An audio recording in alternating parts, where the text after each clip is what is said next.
Sir क्या कहेंगे, Netanyahu कहां पर है? जब से अब ये मामलात हुए उस दिन से फिर वो सरफेस पे नजर नहीं आता, कहां छुप गया? बाकी सब तो हमने ईरानी क़यादत को भी देखा कि, और इस हवाले से बात की जाती है कि वहां पर क़यादत खून देती है, लेकिन सुना है कि इस हवाले से कि ये मारा भी गया है।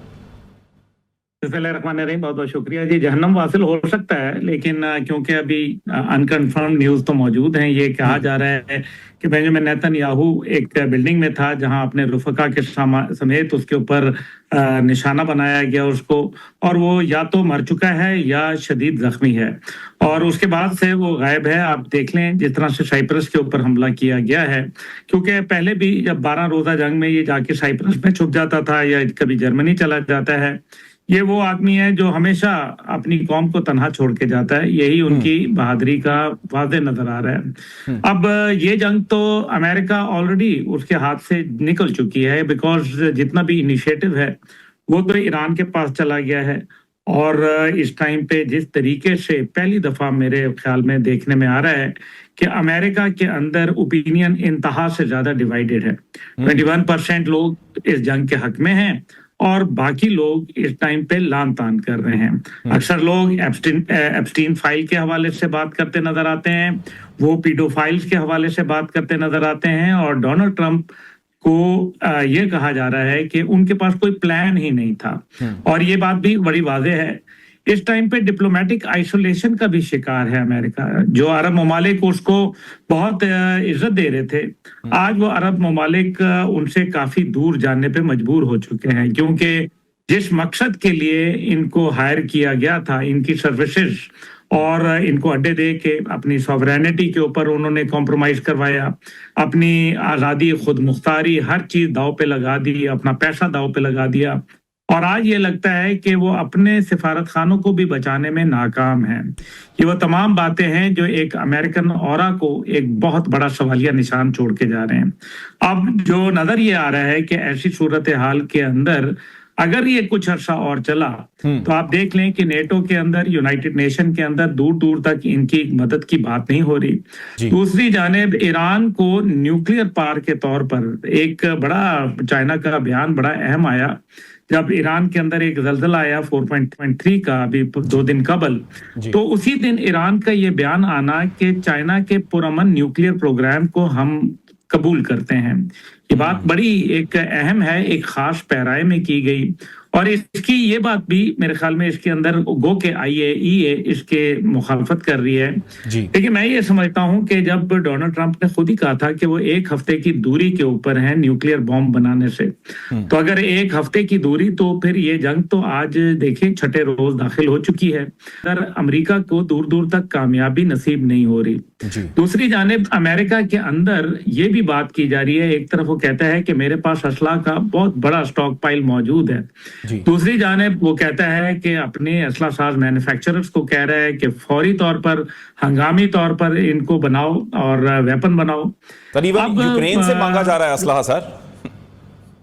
जी, वो यूक्रेन से, और ये जो अरब दुनिया पे हमला हो रहा है, ये भी बड़ा इसका एक और पहलू भी है कि जितना भी पेट्रियट डिफेंस मैकेनिज्म था उसके अंदर जितने भी इनके इंटरसेप्टर्स मौजूद थे और उनकी बैटरीज मौजूद थी, वो इजराइल ट्रांसफर कर दिए गए, और यही वजह है कि आज डिफेंसलेस खड़ा है पूरा अरब दुनिया।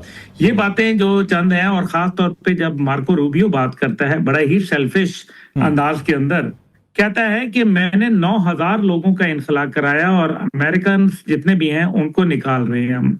अब इसके अंदर 2 सिनेरियोज बनते हैं। एक तो यह है कि वो सिर्फ अमेरिकन के लिए परवाह करते हैं and they dam care about other Nations. दूसरी बात यह है कि अब वो एक डेस्परेशन में जा रहे हैं, और महसूस हो रहा है कि उससे क्योंकि जंग फैल जाएगी, और इसको तीसरी आलमी जंग तो पहले ही आपको पता है रूसी जो वजारत खारजा है इसको बात कर चुकी है।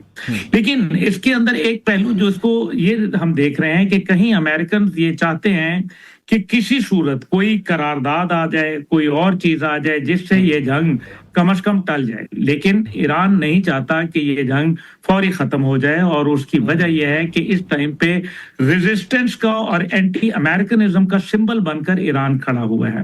पूरी दुनिया के अंदर चाहे वो किसी भी मसलक से थे या किसी भी मजहब से थे, आज वो आयतुल्लाह खामेनाई को एक सिंबल ऑफ रेजिस्टेंस के तौर पर जानने लग गए हैं, और लोग ओपिनियन डिवाइडेड हो चुकी है पूरी ग्लोब की।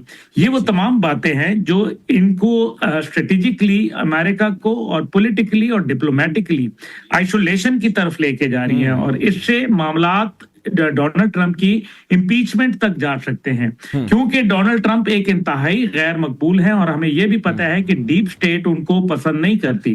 याद होगा आपको एडवर्ड स्नोडन की जो बातें आई थी और कहा था कि इसके अंदर रशियंस ने उनकी हेल्प की है पिछले इलेक्शन के अंदर, और उनका मवाखला भी होने लगा था, तो फिर वो मामला उस टाइम पे तो टल गया था। लेकिन अब्राहम लिंकन की वो जितनी जोश और जज्बे से वो दूसरा जहाज लेके आए थे जेराल्ड फोर्ड, वो जहाज कहाँ गया, वो कहाँ चला गया, ये बात समझने वाली है। बिल्कुल ठीक सर, आपने इसी हवाले से बात की पानी के ऊपर जो इस वक्त सिलसिला चल रहा है उसके ऊपर भी बात करना चाहूंगा। हमारे साथ मौजूद हैं उस्मान अहमद भट्टी साहब। उस्मान साहब, अब ईरान की जानिब से कहा गया है कि आबनाए हुर्मत से एक बूंद तेल भी गुजरने देंगे।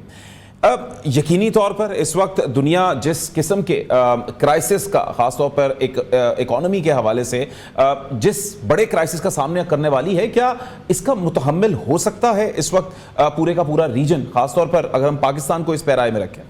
थैंक यू कैनी साहब। बात यह है कि दुनिया का जो गल्फ का 80% फूड है ना, वो आबनाए हुर्मत से जो है वो इंपोर्ट होकर जाता है गल्फ स्टेट्स में, जिसमें कुवैत है, जिसमें यूएई है, जिसमें सऊदी अरब है, तो अमान है। इनको सूट नहीं करता। अब सबसे ज़्यादा प्रेशर जो है यही गल्फ स्टेट्स जो हैं, यही गल्फ जो ममालिक हैं, ये प्रेशर करेंगे अमेरिका पर कि भाई ये जंग जो है वो बंद करें। और अमेरिका के फ़ौजी अड्डे भी इन्हीं इस्लामी ममालिक में हैं। और मैं आपको ये चीज़ बताऊँ, सब चाइना का जो ऑलमोस्ट 40% खाम तेल है वो ईरान से लेता है। बेसिकली अमेरिका ने ये जो फाइट करनी है ये चाइना से करनी है, और चाइना को ये मालूम है। अभी जैसे एक जो को गेस्ट हैं उन्होंने ये बात बड़ी अच्छी कही कि ये बेसिकली चाइना जो है वो फुली हेल्प कर रहा है ईरान को, रशिया भी हेल्प कर रहा है। और इस वक्त जो नेतन्याहू जो कि बहुत ज़्यादा बड़बोला बनता था और कहता था कि मैं ईरान पर हमला करूँगा, आज वो किस तरह बिल्ली जैसे छुप के बैठी हुई है, वैसे ना उसका कोई बयान सामने आ रहा है, ना उसको कोई वीडियो स्टेटमेंट सामने आ रहा है। इट मीन्स कि वो ईरान की इस जंग से हार गया है। जब इंसान कोई छुप कर बैठ जाए, इट मीन्स कि वो हार गया।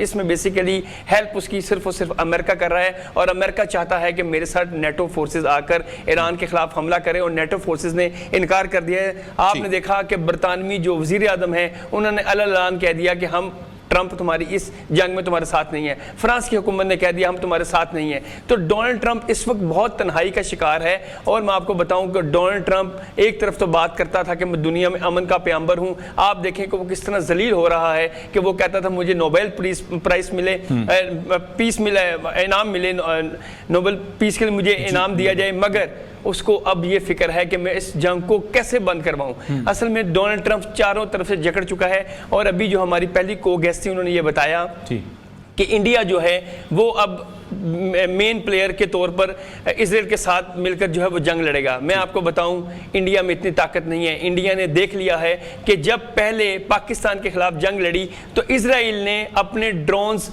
इंडिया की हेल्प के लिए पाकिस्तान के खिलाफ दिए, और पाकिस्तान ने वो जंग जो है वो खिरा दी।